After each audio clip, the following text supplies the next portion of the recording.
C'est un trouble dont souffre un enfant sur 5, la myopie. C'est la semaine nationale de prévention contre la myopie, le fait de voir flou quand on regarde au loin, plus que jamais indispensable à l'heure où l'on passe trop de temps sur nos écrans. Si aujourd'hui 30% des adultes sont myopes, ce sera 1 sur 2 en 2050. Nos modes de vie n'arrangent rien avec les yeux rivés sur le portable ou encore la tablette.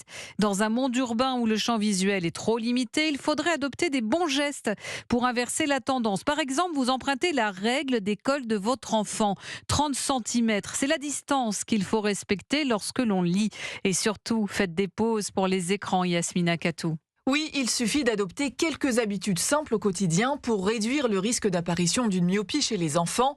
D'abord, passer du temps à l'extérieur, minimum 40 minutes par jour, idéalement 2 heures. La lumière du jour permet à la rétine de produire de la dopamine, une molécule qui va bloquer la déformation de l'œil. Par ailleurs, les parents doivent veiller à respecter certaines règles, notamment pendant les devoirs, explique le docteur Vincent Dédès, président du syndicat national des ophtalmologistes. Il faut éviter la lecture trop près. Il faut une distance minimale à peu près 30-35 cm pour la lecture.